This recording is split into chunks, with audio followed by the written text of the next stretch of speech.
আমি একটি মেয়েকে ভালোবাসি, সেও আমাকে ভালোবাসে। আমি তার সাথে অবৈধ সম্পর্ক না করে আমি তাকে বলেছি যে বিয়ের উপযুক্ত বয়স হওয়ার আগ পর্যন্ত আমার জন্য অপেক্ষা করবে, আমিও তার জন্য অপেক্ষা করব। ইসলাম শরীয়তের বিধান অনুযায়ী এই অপেক্ষা জায়েজ হবে কিনা? ভাতা, বিধবা ভাতা সহ যে সমস্ত ভাতা দিয়ে থাকে সামর্থ্যবানদের জন্য তা নেওয়া বৈধ হবে কি? একটি মসজিদের ইমাম সাহেবকে কি হুজুর বলা যাবে কিনা? আমার একটা চাকরি হওয়ার সম্ভাবনা আছে, কিন্তু ঘুষ ছাড়া সম্ভব নয়, তবে চাকরিটা খুব প্রয়োজন। এখন ঘুষ দিয়ে কি নেওয়া জায়েজ হবে? এরপর প্রশ্ন হলো, আমরা জানি পশ্চিমে আমাদের কেবলা, কিন্তু বিভিন্ন আলেমগণ নামের সাথে হুজুর কেবলা লাগান, এটা কি জায়েজ আছে কিনা? একটি শোনা কথা, যখন স্বামী মারা যায় স্ত্রী নাকি তার রুমে যেতে পারে না। আমাদের দুনিয়ার পথে চলার পথে কাজকর্ম চলাফেরা যদি কাউকে কোনো রকম ভাবে আঘাত দিয়ে থাকি, তাহলে কি আমরা ওই লোকের কাছে ক্ষমা চাইবো নাকি আল্লাহর কাছে ক্ষমা চাইবো? প্রথম স্ত্রী বর্তমান থাকা অবস্থায় প্রথম স্ত্রীর অনুমতি ব্যতীত দ্বিতীয় বিয়ে করা জায়েজ আছে কিনা? এতে যদি প্রথম স্ত্রী মনে করেন স্বামী দ্বিতীয় বিয়ে করার কারণে তার স্ত্রীর সংসার ভেঙে যাওয়ার সম্ভাবনা আছে। এরপর প্রশ্ন হলো, আমরা জানি পশ্চিমে আমাদের কেবলা, কিন্তু বিভিন্ন আলেমগণ নামের সাথে হুজুর কেবলা লাগান, এটা কি জায়েজ আছে কিনা? ভাই, কেবলা শব্দের অর্থ আসলে সামনে। কেবলা শব্দের অর্থ কি? সামনে। সাধারণত আমরা কাবাকে সামনের দিকে রেখে নামাজ পড়ি, এটা যেহেতু সামনে থাকে এই জন্য এটার নাম কি? কেবলা, যেহেতু সামনে থাকে। তো এখন অনেক হুজুর আছেন যে হুজুরদের পিছ দেয়া যায় না, তাদের সামনে দিয়েই চলতে হয়, আছে না? যে তাদের সাথে সাক্ষাৎ করার পর এরকম পিছের দিকে উল্টা দিকে হাঁটা লাগে, কারণ বাবারে কি দেয়া যায় না? পিঠ দেওয়া যায় না। এরকম অনেক বাপ আছে কি নাই? এই বাপগুলার সন্তানও অনেক অগণিত, ওই সন্তানদেরও আবার বাপের ঠিক ঠিকানা নাই, জন্মদাতা বাপও আছে আর এরকম বহু বাপও আছে। যাই হোক, আল্লাহ আমাদের ভাইদের হেদায়েত দান করুক। কিন্তু এইরকম কোন ব্যক্তিকে কেবলা বানানো বা তাকে কেবলা মনে করা, কোন পীরকে, কোন মানুষকে কেবলা বানানো বা তাকে কেবলা মনে করা, এটা কোনো সঠিক কাজ হতে। মুসলমানের কেবলা হলো কি? বাইতুল্লাহ। মুসলমানের কেবলা কি? কোন মানুষ, কোন পীর মুসলমানের কেবলা না। এটা ঠিক যে আমরা যে আলেমকে পছন্দ করি, কোরআন এবং হাদিস আলোকে উনি চলেন, উনি বলেন, উনি কোরআন হাদিসের বাইরে চলেন, এটা যদি আমরা মনে করি, সাধারণত সচরাচর আমরা তাকে ফলো করি, অনুসরণ করি, তো তাকে দেখে দেখে চলি, সেই হিসেবে তাকে সামনে রাখি। এই অর্থে তাদেরকে আপনি বলতে পারেন যে তাদেরকে আমরা ফলো করছি। কিন্তু তাই বলে কেবলা একটা শরীয়ী পরিভাষা, যেটা বাইতুল্লাহ বা কাবার জন্য আছে, সেটা আপনি একজন মানুষের জন্য রাখলেন। আজকাল অনেকে তো আল্লাহ মাফ করুক, অনেক তথাকথিত পীর বা বাবাকে কেবলা যাকে বলে তাকে সেজদাও করে। যেরকম বাইতুল্লাহকে কেবলা বানায় সেজদা করে, এরকম মানুষকেও কেবলা বানায় সেজদা করে, আছে না নাই? তো এইসব কারণে মানুষ কেবলা নয়, কেবলা হলো বাইতুল্লাহ। আর মানুষের যদি ভালো কোনো কথা থাকে, গুণ থাকে, সেটা অনুসরণ করা হবে। সে অনুসরণটা ওই ব্যক্তির কারণে না, উনি কোরআন হাদিসের আলোকে বলেন সেই জন্য। ঠিক না? ঠিক। আলেম ওলামাকে শ্রদ্ধা করবেন, কথা শুনবেন, কেন? কারণ তারা কোরআন এবং হাদিসের আলোকে কথা বলেন। কিন্তু যদি উনি কোরআন হাদিসের বাইরে কথা বলেন, তাহলে আর তাকে অনুসরণ করা যাবে? তাহলে সে কেমনে কেবলা হলো? কেবলা তো মূলত আল্লাহ রব্বুল আলামিনের যে বাইতুল্লাহ, সেটা আপনি অনুসরণ তো করলেন মূলত আল্লাহকে এবং তার রাসূল সাল্লাল্লাহু আলাইহি সাল্লামকে। একজন আলেমকে মহব্বত করলেন, তাকে ফলো করলেন, সেটা কার খাতিরে? আল্লাহর খাতিরে এবং রাসূল সাল্লাল্লাহু আলাইহি সাল্লামের খাতিরে। ওই আলেমই যদি উল্টাপাল্টা করে, উল্টাপাল্টা বলে, তাকে কথা কি আপনি শুনবেন? তাহলে সে কিভাবে কেবলা হলো? কথা কি বুঝাতে পারছি? আল্লাহ আমাদেরকে বুঝার তৌফিক দান করুন। অতএব কোনো মানুষকে কেবলা বলবো না আমরা। কেবলা আমাদের কি? বাইতুল্লাহ। একটি শোনা কথা, যখন স্বামী মারা যায় স্ত্রী নাকি তার রুমে যেতে পারে না, এ কথার কোনো ভিত্তি নাই, এটা কুসংস্কার। স্বামী মারা যাওয়ার পর স্ত্রী স্বামীর রুমে যেতে পারবেন, কোনো অসুবিধা নাই। ইদ্যত পালন করবেন ওই বাড়ির এরিয়াতে 4 মাস 10 দিন। তিনি একান্ত প্রয়োজন ছাড়া অন্য বাড়িতে বা দূরে যাবেন না, কিন্তু তিনি তার স্বামীর কক্ষে যেতে পারবেন না, এমন কোনো কথা নাই। ইদ্যত পালনকালীন সময়ে তুমি সাজগোজ করবেন না, এটা ঠিক আছে। তাই বলে সাদা কাপড় পরেই থাকতে হবে এমন কোনো কথা নাই। সচরাচর সাধারণ কাপড় চোপড় পরতে পারবেন। এরপরে প্রশ্ন, একটি মসজিদের ইমাম সাহেবকে কি হুজুর বলা যাবে কিনা? কোনো অসুবিধা না ভাই হুজুর বলতে। অনেকে এ ব্যাপারে আপত্তি তোলেন, বলেন যে হুজুর মানে উপস্থিত। হ্যাঁ, এটা ঠিক। হুজুর হাজের, হাজের মানে কি? উপস্থিত। কোনো ব্যক্তি হয়তো এখানে নাই, উনি বাজারে আছেন, তারপরও বললেন যে হুজুর বাজারে আছে। তো হুজুর মানে যদি উপস্থিত হয়, ওই ভদ্রলোক তো এখানে নাই, উনি তো আছেন বাজারে, তাহলে তার হুজুর বললেন যে?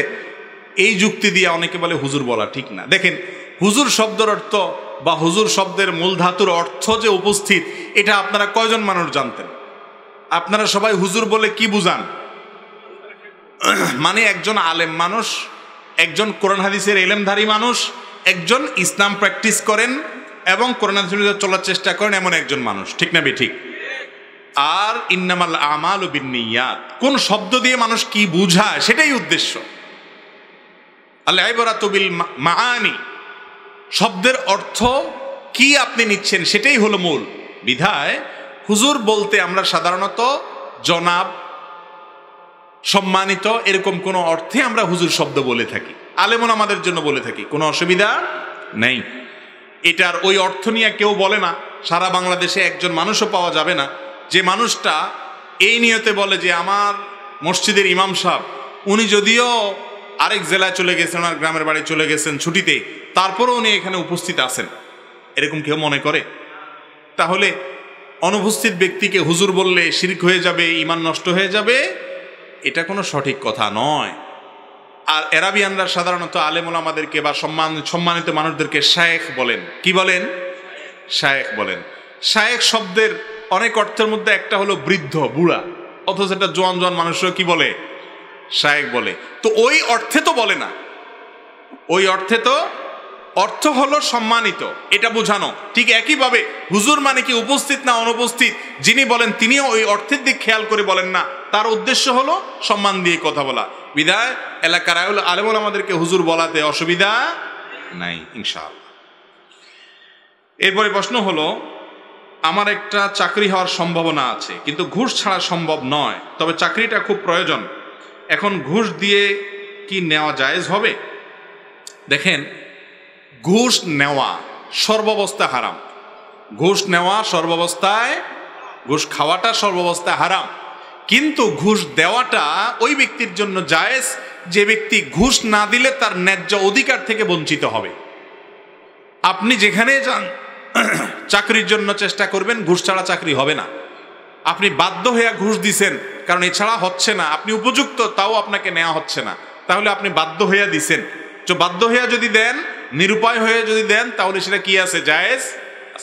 কিন্তু আমাদের সমাজে আজকাল বেশিরভাগ মানুষ আমরা বাধ্য হয়ে ঘুষ দেই বা না দেই, অনেক সময় সাইদাও ঘুষ দেই। সরকারি অফিসার বেচারারা এখন আজকাল আর চাওয়া লাগে না, চাওয়ার আগেই আমরা কি দিয়ে দেই? বলি ভাই খুশি মনে দিছি, খুশি মনে। বুঝতে পারছেন? একবার যাত্রাবাড়ি দিয়ে কোথাও যাচ্ছিলাম, এক পুলিশ আমার গাড়ি থামাইছে, কোনো অসুবিধা নাই, তারপরেও সে বলতেছে হুজুর বুঝে নিত 100 টাকা দেন। তো আমি বললাম এটা জায়েজ হবে আপনার জন্য? না হুজুর, আমি ঘুষ খাচ্ছি না, তো আপনি হাদিয়া দেন আমারে।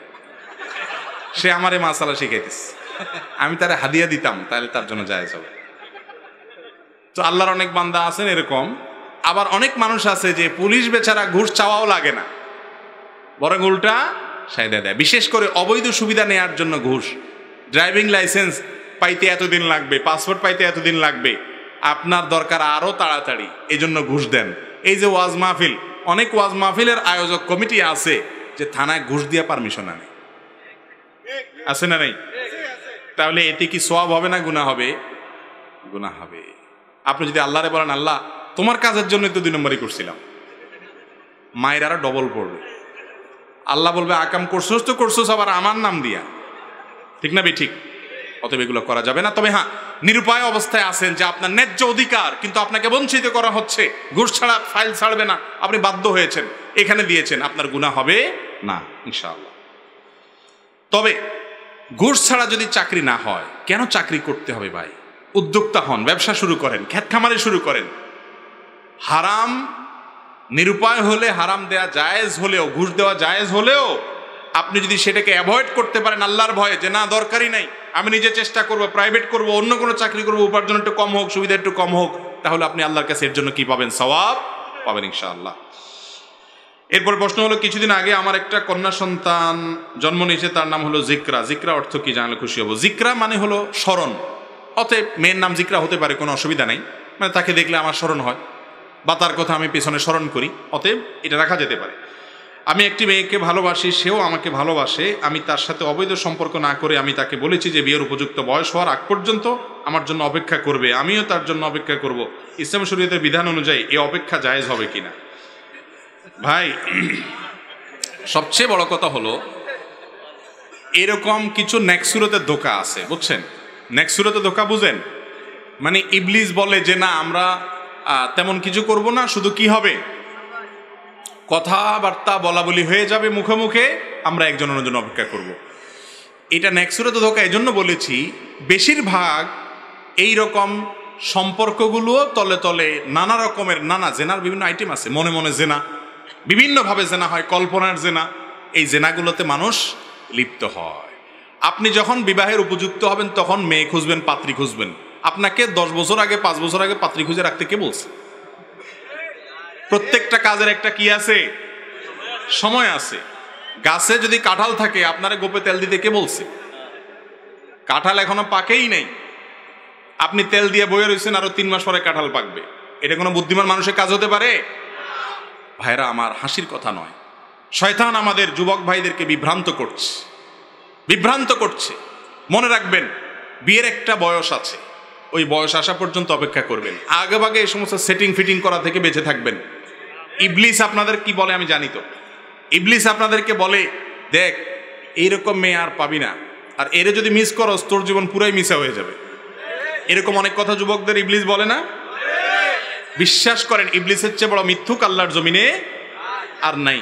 এই মিথ্যুক আপনার সাথে মিথ্যা কথা বলে, এটা মিথ্যা কথা। এই মেয়ে চলে গেলে এর চেয়ে বহুত ভালো মেয়ে দুনিয়াতে আসবে ইনশাআল্লাহ। আপনি এখন মেয়ের পিছে না ঘুরে ভালো করে পড়ালেখা করেন, মা মুরব্বী আম্মা আব্বার কথা শুনেন, মা বাবার নির্দেশ মানেন, কোরআন হাদিস অনুযায়ী চলেন, নামাজ কালাম পড়েন, মনোযোগ দিয়ে পড়াশোনা করার পাশাপাশি নিজেকে উন্নত করার চেষ্টা করেন, ভালো মানুষ করার চেষ্টা করেন। আপনি যদি ভালো মানুষ হন, বহুত মেয়ে আপনার পিছে পিছে ঘুরবে। বিয়ে না হওয়ার আগ পর্যন্ত যুবক, যেই মেয়ে চোখের সামনে পড়ে মনে হয় যে এটাই বোধ হয় আল্লাহর জমিনের সবচেয়ে বড় নেয়ামত আমার জন্য, এই জন্য অপেক্ষায় বসে থাকে যুগ যুগ, বছরকে বছর। আবার অনেক কপাল পোড়া আছে, ওই মেয়ের বিয়ে হয়ে গেছে, সেজন্য দুঃখের চোটে নিজে আত্মহত্যা করে, আর বিয়েই করে না, বলে আর বিয়ে করবো না। আমি বলি যে এরকম যদি কেউ থাকে তার তো 4টা বিয়ে করা উচিত। কারণ যেই মেয়ে আমার রেখে চলে যেতে পারছে, তাহলে বোঝা গেছে যে সে তার আখেরটা গোছাইছে, সে আনা, আমি কেন বেকুব থাকবো? অতএব তারও উচিত কি করা, 4টা বিয়ে। কথার কথা আর কি। আবার 4 বিয়ে করে মাইদুর খেয়ে আমারও দোষ দিয়ে না, কথার কথা বললাম আর কি। যাই হোক ভাই, তো আগে থেকে এই যে বিয়ের জন্য পাত্র পাত্রী ঠিক করে রাখা, এটা ভালো জিনিস। যদি কেউ এরকম করতে পারে যে না, দিনদারির কারণে আমি একে চয়েস করেছি কিন্তু এই মুহূর্তে বিয়ে করতে পারছি না, একটা সীমিত সময়ের জন্য অপেক্ষা করব, এবং সে অপেক্ষাটা এমন অপেক্ষা হবে কোনো যোগাযোগ নেই, তাহলে সেক্ষেত্রে সেটা ভিন্ন বিষয়। কিন্তু দেখে শুনে কথা বলে তার চেহারা এটা মুখস্থ করে ফেলছেন, এখন বিয়ে আপনি 2 বছর 5 বছর পরে করবেন, তাহলে তো প্রতিদিন আপনার সামনে এক্স-রে রিপোর্ট ভাসবে, ঠিক না বেঠিক? মনে মনে জেনা হবে কি হবে না? এই জন্য এটা সঠিক কোনো পথ না, পদ্ধতি না। এই জন্য বলেছিলাম শুরুতে যেটা নেক্সুরতে ধোঁকা। কথা বুঝাতে পারছি? আরে ভাই, বিয়ে করার মতো ক্ষমতা আছে, ময়মুরব্বীকে হাতে পায়ে ধরে কান্নাকাটি করে রাজি করে ফেলান, পয়সা করে কামাই টামাই করে বিয়ে শাদী করে ফেলান, শেষ ঝামেলা। আর না হলে অপেক্ষা করেন, কিন্তু আগে ভাগে সময় হওয়ার আগে ঠিক করবেন না। এখনো ইয়াং মানুষ পড়েন 8-এ 9-এ 7-এ 10-এ, আর এখন থেকে আপনি বিয়ের জন্য পাত্র ঠিক করে ধুয়ে দিচ্ছেন। এগুলো সব শয়তানের ধোঁকা। মনে রাখবেন, এগুলো কেন হয়? চোখের জেনা করার কারণে। চোখ দিয়ে মানুষ প্রথম জেনা করে, এরপরে কল্পনার জেনা করে, এরপরে সরাসরি জেনায় মানুষ লিপ্ত হয় এবং তার চরিত্র নষ্ট হয়, ধ্বংস হয়, তার দাম্পত্য জীবন ধ্বংস হয়, পুরো জীবন অন্ধকারে চলে যায়। সাময়িক হারাম প্রাপ্তি এবং হারাম আনন্দ করতে গিয়ে গোটা জীবনকে জাহান্নাম করে দিবেন না। দুনিয়াতেই আপনি বুঝতে পারবেন যে আপনি হারাম রিলেশন করার কারণে কত বড় নেয়ামত হারিয়েছেন। আমি জানি ক্লাস 7-8 থেকে নিয়ে একবারে টপ লেভেল পর্যন্ত আজকাল বেশিরভাগ যুবক বা শিক্ষার্থীরা তাদের চরিত্রকে হেফাজত করতে পারছে না। কঠিন একটা পরিবেশ। মনে রাখবেন, স্রোতের তালে গা ভাসানোর জন্য যোগ্যতা লাগে না, খড়কুটাও স্রোতের তালে গা ভাসাইতে পারে। স্রোতের বিপরীতে চলতে হলে সাহস লাগে, বাপের বেটা হওয়া লাগে। সবাই নষ্টামির পথে গা ভাসায় দিচ্ছে, আপনি চরিত্রকে হেফাজত করার জন্য সংকল্প করেন। চেষ্টা করবেন তো ইনশাআল্লাহ? অতএব শয়তানকে সমস্ত প্রশ্রয় দিবেন না। বিয়ের উপযুক্ত হলে করে ফেলবেন, আর না হলে বছরকে বছর ঝুলায় রাখবেন, আর কল্পনার জেনায় লিপ্ত হবেন, সেই সুযোগ দিবেন না। আর যদি এগুলা থেকে মুক্ত থেকে আপনি অপেক্ষা করতে পারেন তাহলে কোনো অসুবিধা নাই, কিন্তু সেটা কঠিন। এরপরে প্রশ্ন হলো, বিবাহিত জীবনের মহারণার বিধান সম্পর্কে আমার কোনো ইসলামী জ্ঞান ছিল না, বিধায় অতিরিক্ত মহারণার শর্তে বিবাহ বন্ধনে আবদ্ধ হয়েছে, কিন্তু বর্তমানে তা আদায়ের সক্ষমতা না থাকায় আমি ব্যর্থ, সুতরাং আমার করণীয় কি? আরে বেচারার জন্য তো মায়া হয়, এটা তো ফান্দে পড়ে কান্দার মতো অবস্থা হয়ে গেছে। বিয়ের সময় মহারণা 50 লাখ 30 লাখ 40 লাখ ধরায় দিছে, বেতন 10,000, এখন বেচারা কোত্থেকে দিবে? ভাই এখন এই মুহূর্তে একটা মাত্র পথ আপনার খোলা আছে, সেই খোলা পথটা হলো বইয়ের হাতে পায়ে ধরে মাপটাপ চেয়ে যত তার কাছ থেকে আস্তে আস্তে মাপটাপ নিতে পারেন, যদি সভ্যভদ্র ছেলের মতো ভালো মানুষের মতো খায় খেদমত করে প্রয়োজনে চুক্তিতে আসতে পারেন যে তোমার হাঁড়ি পাতিল এগুলা ধুয়ে দিই, মাসিক একটা বেতন ধরো, এখান থেকে কাটায়া কাটায়া তুমি আমারে অন্তত মুক্ত করো, আর বাকিটা মাফ করে দাও। এভাবে বিভিন্নভাবে বইয়ের কাছ থেকে মাপ পাওয়া ছাড়া আর কোনো পথ আপাতত খোলা নাই। এটা কিন্তু হাসির কথা বলি নেই। মোহর যদি নির্দিষ্ট হয়ে যায়, সব ঠিক, বিয়ে শাদী হয়ে গেছে, এখন আপনি টের পাইছেন যে হায় হায় মুরব্বীরা তো আমার মুখে একটা রুমাল দিয়া বসায়া দিছে লাগায়া 10 লাখ 20 লাখ। তো এখন যদি এর আপনি টের পান পরে আইসা 1-2টা বাচ্চা কাচ্চাও হয়ে গেছে, বিয়ে শাদী হয়েছে 2-4 মাস হয়ে গেছে, এরকম কোন পরিস্থিতিতে আইসা এখন মনে হচ্ছে হায় হায়, আমি তো মনে করছিলাম এটা কথার কথা মুরব্বীরা লেখে, গাল ফুটানি দিব যে আমার বিয়ে 10 লাখ মহারণা 20 লাখ মহারণা, এখন থেকে হুজুর বলে না এটা দিতে হবে বউরে, দেয়ার সামর্থ্য তো নাই, তাহলে এবার কি চাইতে হবে? সুসের মতো তীরের মতো চলবে। খবরদার, যারা অতিরিক্ত মোহর ধরা হয়ে গেছে, ওই যে মহিলা মাপ না করলে তো মাপ হবে না, সে তো পাওনাদার, অতএব পাওনাদারের কাছ থেকে এতগুলো টাকা মাপ করবে সে, একটু খেয়াখাদমত করবেন, হাঁড়ি পাতিল ধোবেন, মাজবেন, পোলাপানের প্যাম্পাস পাল্টাবেন, কাঁথা বালিশ ধোবেন, এই সমস্ত কাজ কাম করে মহিলার খেদমত করবেন। খোলাসা কথা হলো আপনার স্ত্রীর কাছ থেকে আপনাকে মাপ নিতে হবে। কথা কি বুঝাতে পারছি? তা না হলে কিন্তু জটিল এবং কঠিন। আল্লাহ তাআলা আমাদেরকে এই বিষয়গুলো বোঝার তৌফিক দান করুন। বেশিরভাগ মানুষই আমরা বিয়ে করি, মহিলাদের মোহর পরিশোধ করি না। আর দ্বিতীয় কথা হলো, ভাই আপনার সামর্থ্য নাই, বুঝলাম 50 লাখ ধরছে, আপনার সামর্থ্য মাসে 500 টাকা দেওয়ার যদি থাকে সেটা দেন, সেটাও দিবেন না, হুজুরের কাছে প্রশ্ন ধরায় দিবেন যাতে হুজুর এমন একটা পদ্ধতি বলে আপনি বাইং মাঝে মধ্যে বাইরে হয়ে যান ফাঁক দিয়া। এটা হবে কেন? আপনি চেষ্টা করবেন আপনার সাধ্যে যতটুকু আছে ততটুকু অন্তত দেওয়া, ঠিক না ভাই? ঠিক। আপনার সাধ্য অনুযায়ী আপনি চেষ্টা করছেন, 5,000 কামাই করেন, 4,000 সংসারে খরচ করেন, 1,000 বইরে দেন, মহরত দেন, শোধ করেন, তাও তো বেচারে দেখা একটু মায়া হবে যে আরে বেচারা তো দিচ্ছে, একসময় বলবে ঠিক আছে আর দেওয়া লাগবে, ঠিক না ভাই? ঠিক। পাওনাদারে 1 টাকাও দিবেন না, আর ফাঁক ফকর দিয়ে বাঁচার চেষ্টা করলে তো ঠিক না। তবে হ্যাঁ, যারা এখনো এই ফান্দে পড়েন নাই তারা আল্লাহর ওয়াস্তে সোজা হয়ে যান, বিয়ের মহারণা এমনভাবে ধরবেন যেটা পরিশোধ করতে পারেন। বিয়েতে মহারণা বেশি থাকা যদি খুব সম্মানের হইতো, খুব গর্বের হতো, তাহলে মুহাম্মদ সাল্লাল্লাহু আলাইহি সাল্লামের মেয়েদের মহর হতো অনেক বেশি, সেটা তো রাখেন নাই। তাহলে বোঝা গেল মহর অনেক বেশি হওয়ার ভিতরে কোনো কিনলাই কল্যাণ। এখন মুশকিল হলো, মহর তো ছেলেরা সাথে ধরে না, মেয়ের বাপেরা তো ছাড়ে না, অনেক মোটা অঙ্ক ধরে, এটাও ভুল কাজ। যে বিয়েতে মহরের পরিমাণ বেশি থাকে সেটার চাইতে মহরের পরিমাণ কম থাকা বিয়ের মধ্যে বরকত বেশি হয়। অতএব সে চেষ্টা করবেন, হ্যাঁ যার সামর্থ্য আছে সে আবার অল্প দিবেন না, সে স্ত্রীকে যত পারেন তত মহারণা দিবেন, আপনার সামর্থ্য আছে দিবেন ইনশাআল্লাহ। এরপরে প্রশ্ন হলো, ফরজ সালাতের পর অনেক মসজিদে উচ্চস্বরে দীর্ঘ সময় মুনাজাত করা হয়, তাহলে পিছনের রাকাত ছুটে যাওয়া নামাজীদের সমস্যার কথা ভাবা কি ইমাম সাহেবের দায়িত্বের মধ্যে পড়ে না? অবশ্যই পড়ে। এটা অনেক ইমাম সাহেবের ভুল।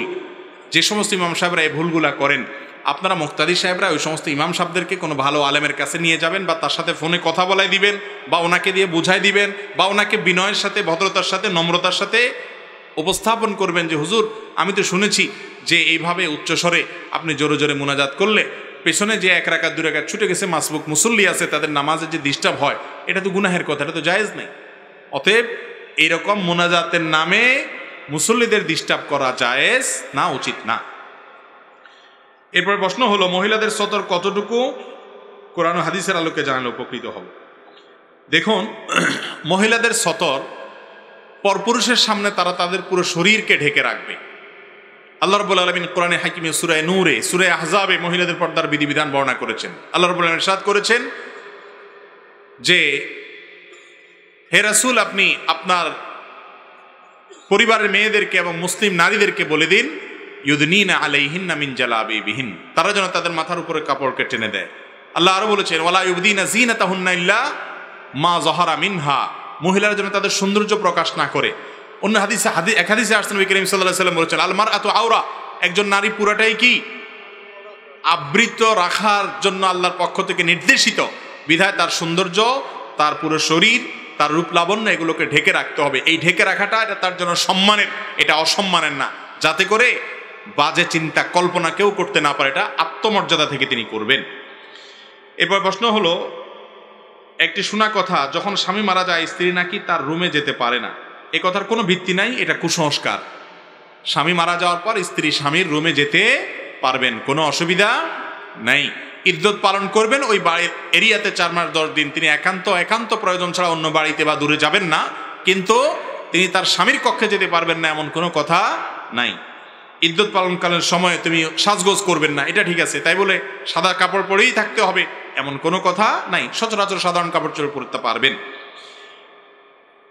এরপরের প্রশ্ন হলো, আমাদের দুনিয়ার পথে চলার পথে কাজকর্ম চলাফেরা যদি কাউকে কোনো রকম ভাবে আঘাত দিয়ে থাকি, তাহলে কি আমরা ওই লোকের কাছে ক্ষমা চাইব নাকি আল্লাহর কাছে ক্ষমা চাইব?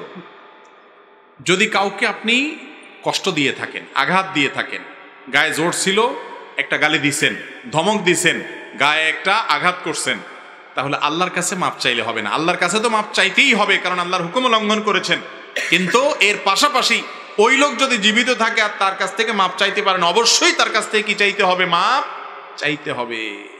শয়তান দিবে না, মনে চাবে না, লজ্জা লাগবে, তারপরে কি করতে হবে? মাপ চাইতে হবে।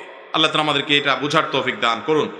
প্রথম স্ত্রী বর্তমান থাকা অবস্থায় প্রথম স্ত্রীর অনুমতি ব্যতীত দ্বিতীয় বিয়ে করা জায়েজ আছে কিনা?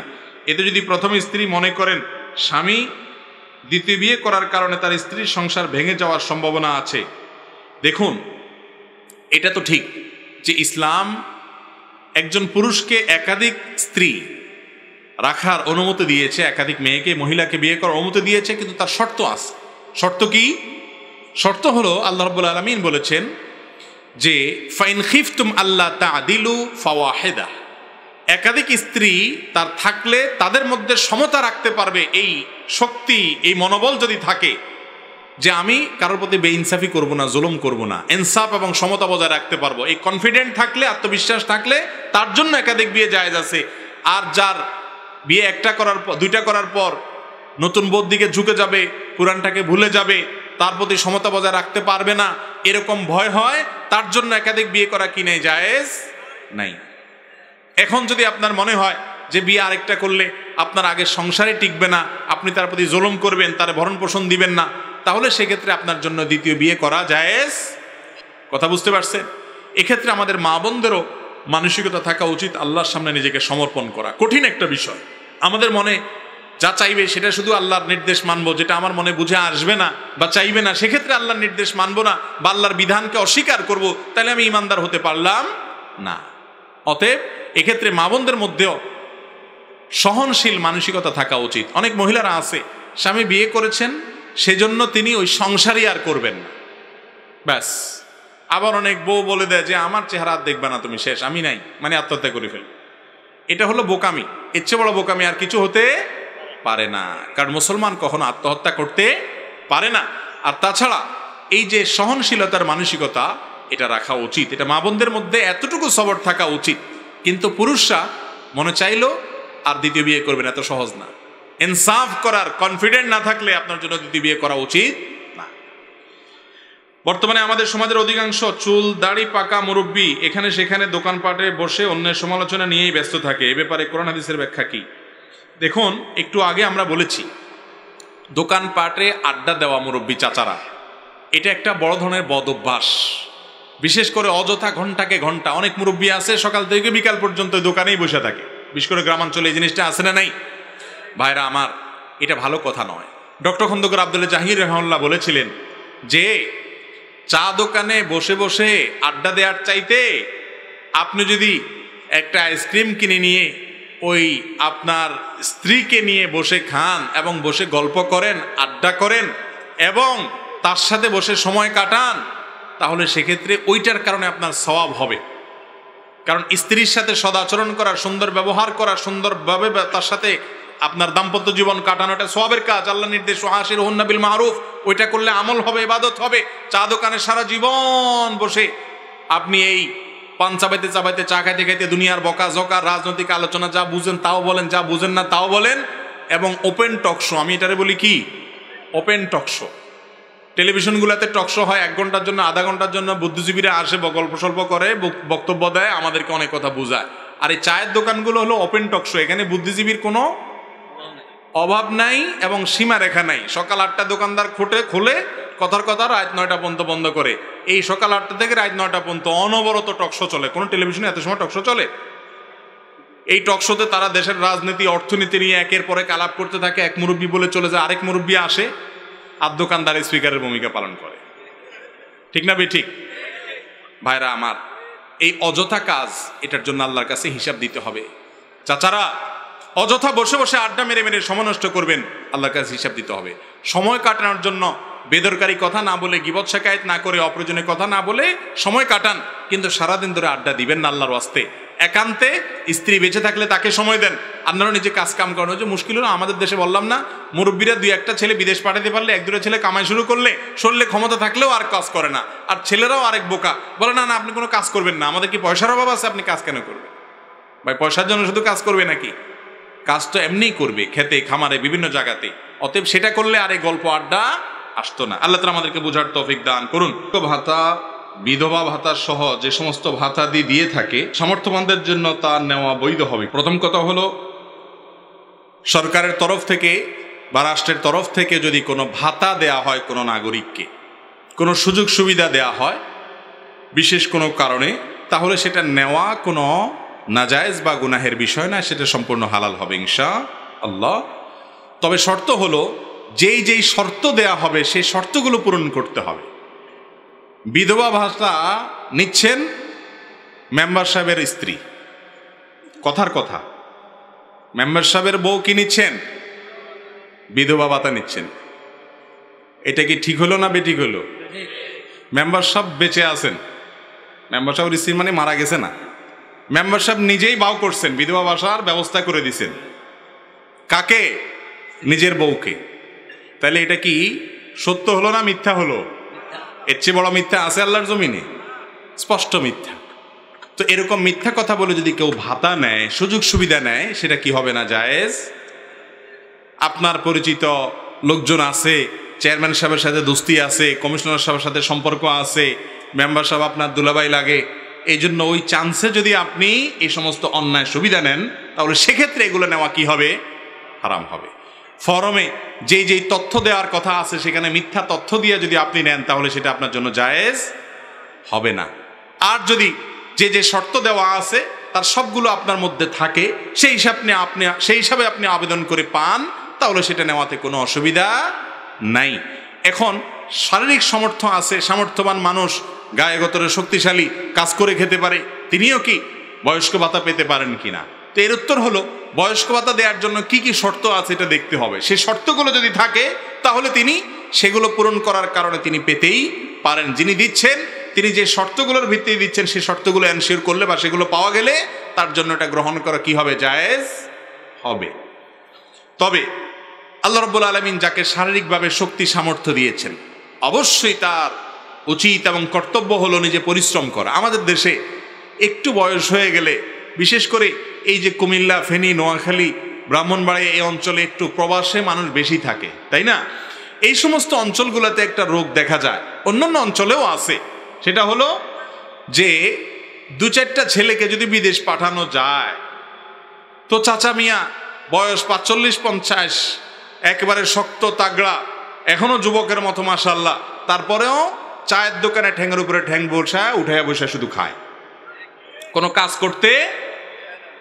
ইসলামের দৃষ্টিতে এটা খুবই গর্হিত একটি কাজ, খুবই অপছন্দনীয় একটি কাজ। মনে রাখবেন, আল্লাহ রাব্বুল আলামিনের কাছে সবচেয়ে উত্তম রিজিক হলো আমালুল ইয়াদ, কাসবুল ইয়াদ, নিজের হাতে নিজে উপার্জন করে যেই সম্পদটা মানুষ আহরণ করে, এটা হলো সবচাইতে উত্তম। আমাদের সমাজে অনেক মুরব্বীরা আছেন, চাচারা আছেন, মনে কষ্ট নিবেন না, কিন্তু এটা বাস্তব।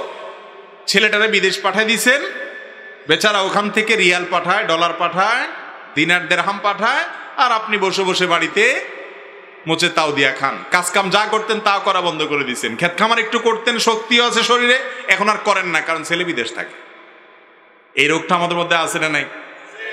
অথচ অমুসলিমদের অনেক ভালো গুণ আছে, সেই গুণগুলো মূলত মুসলমানদের ছিল। ইসলামী সেই গুণগুলো আমাদেরকে অর্জন করতে বলেছে, কিন্তু এগুলো তাদের মধ্যে আছে, আমাদের মধ্যে না। আমরা নামে মুসলমান। তার মধ্যে একটা হলো এটা যে অমুসলিমরা তারা অন্যের বোর বোঝা হয় না। হ্যাঁ, ছেলেদের কর্তব্য বাবা মাকে যত বেশি সেবা করতে পারে, তাদের কষ্ট না হয় সেদিকটা খেয়াল করবে, কিন্তু বাবা মা বসে বসে খাইলে যতটা সুস্থ থাকবে, কাজ করে খাইলে তার চাইতে বেশি সুস্থ থাকবে। ঠিক না বে ঠিক? চায়ের দোকানে বসে বসে শুধুমাত্র আড্ডা মারবেন, আর চায়ের কাপ একটার পর একটা নিতে থাকবেন, বিড়ি সিগারেট একটার পর একটা নিতে থাকবেন, পানের খিলি একটার পর একটা খাইতে থাকবেন, আর সময় নষ্ট করতে থাকবেন, এতে কি আপনার সওয়াব হবে? সওয়াব তো হবেই না, বরং ওই গীবতখানায় বসে বসে যে পরিমাণ গীবত করবেন আর শুনবেন, এগুলোর মাধ্যমে নিজের আমল নামাও নষ্ট হবে, আর ওই বসে বসে চা খাইতে খাইতে একসময় ডায়াবেটিসও হয়ে যাবে। এজন্য আল্লাহর ওয়াস্তে মুরব্বীরা যারা আছেন এই কাজটা করবেন না। আল্লাহ তাআলা শক্তি সামর্থ্য দিলে কেন অন্যের উপরে ডিপেন্ডেন্ট হবেন, কেন অন্যের উপর নির্ভরশীল হবেন? বরং নিজে পরিশ্রম করবেন, কাজ করবেন। আপনি অন্যের উপরে তাকিয়ে থাকতে হবে না। ছেলে মেয়েদের অবদানের উপরে আপনি নির্ভর করে থাকতে হবে না। আপনি নিজে উপার্জন করবেন যতদিন শক্তি সামর্থ্য আছে। আপনি চলে যান ইউরোপ আমেরিকাতে, তাদেরকে আমরা অনেক কাজের সমালোচনা করি, কিন্তু তাদের বহু গুণ আছে, সেগুলো আমরা কেন গ্রহণ করি না? তাদের একটা গুণ হলো তাদের বৃদ্ধারা, বয়স্ক মহিলারা পর্যন্ত কাজ করে, বয়স্ক পুরুষরাও কাজ করে। যদিও তাদের সে কাজ করার একটা বিশেষ কারণ হলো সেখানে কেউ কারণ না, এই জন্য বাধ্য হইয়া কাজ করা লাগে।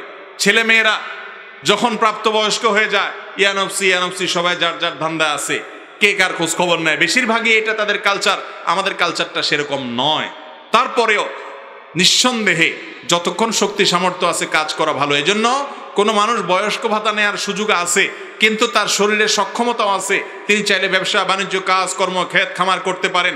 অবশ্যই তার জন্য বয়স্ক ভাতা নেওয়ার চাইতে নিজে পরিশ্রম করে কাজ করে উপার্জন করা শতগুণ হাজার গুণ উত্তম।